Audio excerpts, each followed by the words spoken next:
कैसे हैं आप सभी? मैं आशा करती हूँ सभी लोग स्वस्थ और प्रसन्न होंगे। आज हम हमारा पाठ भारत के महान चिकित्सक को पढ़ेंगे और समझेंगे। तो आइए शुरू करते हैं इस पाठ को।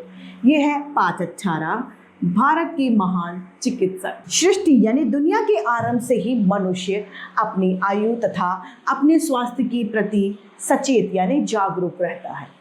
समय समय पर विशिष्ट व्यक्तियों को जिन वस्तुओं से कोई अनुभव हुआ, उन सिद्धांतों के संकलन से ऐसे ग्रंथ का निर्माण हुआ जो मानव के स्वास्थ्य के लिए कल्याणकारी सिद्ध हुए।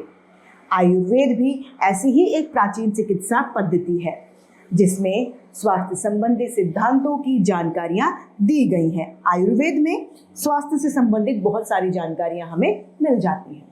आयु संबंधी प्रत्येक जानने योग्य ज्ञान को ही आयुर्वेद कहा जाता है। यानी आयुर्वेद की परिभाषा क्या है? आयु संबंधी प्रत्येक जानने योग्य बात को आयुर्वेद कहा जाता है। आयुर्वेद संबंधी सिद्धांतों का क्रमबद्ध संकलन कर ऋषियों ने अनेक संहिताओं का निर्माण किया। इन संहिताओं में सुश्रुत संहिता और चरक संहिता प्रधान ग्रंथ है। इन ग्रंथों के रचयिता क्रमशः सुश्रुत तथा चरक हैं। उनके समय में न आज जैसी प्रयोगशालाएं थी और न ही यंत्र और न ही चिकित्सा सुविधाएं थी। हिला तो नहीं, देख ले। अपने ज्ञान और अनुभव से उन्होंने चिकित्सा के क्षेत्र में ऐसे उल्लेखनीय कार्य किए जिसकी नींव पर आज का चिकित्सा विज्ञान सुदृढ़ता से खड़ा हुआ है। यानी आसानी से आज का जो विज्ञान है इन्हीं के शोधों पर खड़ा है। आइए चिकित्सा के क्षेत्र में पथ प्रदर्शक माने जाने वाले इन दो महान चिकित्सकों के बारे में हम पढ़ते हैं। सबसे पहले हम पढ़ेंगे सुश्रुत। मध्य रात्रि का समय था। किसी ने जोर से दरवाजा खटखटाने से सुश्रुत जी की नींद खुल गई। बाहर कौन है? वृद्ध यानी बूढ़े चिकित्सक ने पूछा। फिर दीवार से जलती हुई मशाल उतारी और दरवाजे पर जाकर पहुंच गए। मैं एक यात्री हूँ, किसी ने पीड़ा भरे स्वर में जवाब दिया। मेरे साथ दुर्घटना घट गई है, मुझे आपके उपचार यानी इलाज की जरूरत है। यह सुनकर सुश्रुत ने दरवाजा खोला। सामने एक आदमी झुका हुआ खड़ा था। उसकी आंखों से आंसू बह रहे थे और कटी नाक से खून बह रहा था। यानी उसकी नाक में चोट लग गई। सुश्रुत ने कहा, उठो बेटा, भीतर आओ, सब ठीक हो जाएगा, अब शांत हो जाओ। वे अजनबी यानी अनजान को एक साफ सुथरे कमरे में ले गए। शल्य चिकित्सा के उपकरण यानी ऑपरेशन जो होता है वो उपकरण यानी यंत्र दीवारों पर टंगे हुए थे। उन्होंने बिस्तर खोला और उस अजनबी से बैठने के लिए कहा। फिर उसे अपना चोगा उतारने और दवा मिले पानी को मुंह धोने के लिए कहा। उन्होंने अजनबी को एक गिलास में कुछ द्रव्य पीने को दिया और शल्य चिकित्सा की तैयारी करने लग गए। शल्य चिकित्सा यानी ऑपरेशन।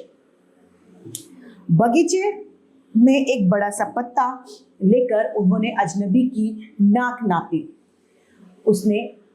उसके बाद दीवार से एक चाकू और चिमटी लेकर उन्हें आग की लौ में गर्म किया। उसी गर्म चाकू से अजनबी के गाल से कुछ मांस काटा। अजनबी करहाया, लेकिन उसकी अनुभूतियां नशीले द्रव्य पाने से कुछ कम थी। यानी उसे कुछ नशीला पदार्थ पिला दिया गया जिससे उसका दर्द थोड़ा सा कम था। गाल पर पट्टी बांधकर सुश्रुत ने बड़ी सावधानी से अजनबी की नाक की 2 नलियां डाली। गाल से काटा हुआ मांस और दवाइयां नाक पर लगाकर उसे पुनः आकर दे दिया। फिर नाक पर घुंची पर लाल चंदन का महीन बुरादा छिड़ककर हल्दी का लेप कर दिया और पट्टी बांध दी। आखिर में सुश्रुत ने उस अजनबी को दवाइयां और बूटियों की एक सूची दी जो उसे नियमित यानी रोजाना लेनी थी। उसे कुछ सप्ताह बाद वापस आने को कहा जिससे वे उसे देख सकें। आज से लगभग 2500 वर्ष पहले सुश्रुत ने जो किया उसी का विकसित रूप आज की प्लास्टिक सर्जरी है। जो आज प्लास्टिक सर्जरी होती है वो आज से 2500 साल पहले सुश्रुत ने कर दिया था। सुश्रुत को पूरे संसार में प्लास्टिक सर्जरी का जनक यानी जननी कहा जाता है। सुश्रुत का जन्म ईसा पूर्व 6ठी शताब्दी में काशी में हुआ था। वे वैदिक ऋषि विश्वामित्र के वंशज थे। उन्होंने वैद्य और शल्य चिकित्सा का ज्ञान वाराणसी में दिवोदास धन्वंतरी के आश्रम में पाया था। वे पहले चिकित्सक थे जिन्होंने उस शल्य क्रिया का प्रचार किया जिसे आज सिजेरियन ऑपरेशन के नाम से जाना जाता है। वे मूत्र नलिका में पाए जाने वाले पत्थर निकालने में, टूटी हड्डियों को जोड़ने में और मोतियाबिंद की शल्य चिकित्सा में दक्ष यानी निपुण थे। उन्होंने शल्य चिकित्सा को ऑपरेशन से पहले प्रयोग में आने वाले उपकरणों को गर्म करने के लिए कहा ताकि कीटाणु मर जाए। उन्होंने यह भी सुझाव दिया कि रोगी को ऑपरेशन से पहले नशीला द्रव्य पिलाया जाए। चिकित्सक आज भी इसका प्रयोग निश्चेतना यानी एनेस्थीसिया जो दिया जाता है जिससे बेहोश हो जाते हैं उसके रूप में करते हैं। सुश्रुत एक अच्छे अध्यापक भी थे। उन्होंने अपने शिष्यों से कहा, अच्छा वैद्य वही है जो सिद्धांत और अभ्यास दोनों में पारंगत हो। पारंगत यानी निपुण या कौशल हो। वे अपने शिष्यों से कहा करते थे कि वास्तविक शल्य चिकित्सा से पहले जानवरों की लाशों पर शल्य चिकित्सा का अभ्यास करना चाहिए। अपनी पुस्तक सुश्रुत संहिता में उन्होंने विभिन्न प्रकार के 101 चिकित्सा उपकरणों की सूची दी है।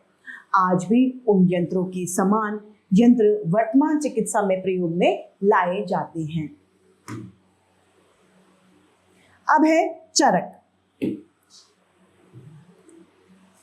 प्राचीन काल में जब चिकित्सा विज्ञान की इतनी प्रगति यानी इतना उत्थान नहीं हुआ था, तब गिने चुने चिकित्सक ही हुआ करते थे। उस समय चिकित्सक स्वयं ही दवा बनाते थे। वो लोग खुद दवा बनाते थे, शल्य क्रिया करते और रोगों का परीक्षण करते थे यानी जांच करते थे। प्राचीन चिकित्सकों का चिकित्सा ज्ञान व चिकित्सा स्वास्थ्य के लिए अधिक लाभकारी था। लगभग 2000 वर्ष पूर्व भारत में ऐसे ही चिकित्सक चरक हुए जिन्होंने आयुर्वेद चिकित्सा के क्षेत्र में शरीर विज्ञान, निदान शास्त्र और भ्रूण ज्ञान पर चरक संहिता नामक एक पुस्तक लिखी। इस पुस्तक को आज भी चिकित्सा जगत में बहुत महत्व दिया जाता है। चरक वैशंपायन के शिष्य थे। इनके चरक संहिता ग्रंथ में भारत के पश्चिमोत्तर प्रदेश का ही अधिक वर्णन होने से ये भी उसी प्रदेश के प्रतीत होते हैं, यानी ये भी उसी जगह के होंगे। कहा जाता है कि चरक को शरीर में जीवाणुओं की उपस्थिति का ज्ञान था, लेकिन इस विषय पर उन्होंने कोई भी मत व्यक्त नहीं किया। चरक को आनुवांशिकी के मूल सिद्धांतों की जानकारी थी। उन्होंने अपने समय में यह मान्यता दी थी कि बच्चों में आनुवांशिक दोष यानी पीढ़ी दर पीढ़ी जो है माता पिता से जो दोष या गुण आते हैं वो आनुवांशिक कहलाते हैं। अंधापन, लगड़ापन जैसे विकलांगता माता या पिता या किसी कमी के कारण नहीं, बल्कि डिंबाणु या शुक्राणु की त्रुटि के कारण होता है। यह मान्यता आज एक स्वीकृत तथ्य है, यानी आज इस बात को माना जाता है। तथ्य का मतलब होता है सत्य है। चरक ने शरीर में दांतों सहित 360 हड्डियों का होना बताया था। उनका विश्वास था कि हृदय शरीर का नियंत्रण केंद्र है। चरक ने शरीर संरचना और विभिन्न अंगों का अध्ययन किया था। उनका कहना था कि हृदय पूरे शरीर की 13 मुख्य ध्वनियों से जुड़ा है। इसके अलावा सैकड़ों छोटी छोटी धमनियां हैं जो सारे ऊतकों अर्थात कोशिकाओं को भोजन रस पहुंचाती है और मल व व्यर्थ पदार्थ बाहर ले जाती है। इन धमनियों में किसी प्रकार का विकार यानी बदलाव या विकृति आ जाने से व्यक्ति बीमार हो जाता है। यह भी कहा जाता है कि प्राचीन चिकित्सक आत्रेय के निर्देशन में अग्निवेश ने एक बृहत संहिता ईशा से 800 वर्ष पूर्व लिखी थी। इस बृहत संहिता को चरक ने संशोधित किया था। संशोधित यानी सही किया था। इसमें जो अशुद्धियां थी उन्हें शुद्ध किया, जो चरक संहिता के नाम से प्रसिद्ध हुई। इस पुस्तक का कई भाषाओं में अनुवाद भी हुआ। आज भी सुश्रुत संहिता और चरक संहिता की उपलब्धि इस बात से का स्पष्ट प्रमाण है, यानी सबूत है कि ये अपने अपने विषय में सबसे अच्छे ग्रंथ हैं। ऐसे ही प्राचीन चिकित्सकों की खोज रूपी नींव पर आज का चिकित्सक विज्ञान सुदृढ़ रूप से खड़ा है। इन संहिताओं ने नवीन चिकित्सा विज्ञान को कई क्षेत्रों में उल्लेखनीय मार्गदर्शन दिए हैं। मार्गदर्शन यानी नेतृत्व इन्होंने किया है। ये पाठ संकलित है। तो इसी के साथ हमारा ये पाठ समाप्त होता है और उम्मीद करती हूँ कि आप सभी को ये पाठ समझ में भी आया होगा। आज के लिए इतना ही, फिर मिलते हैं। धन्यवाद।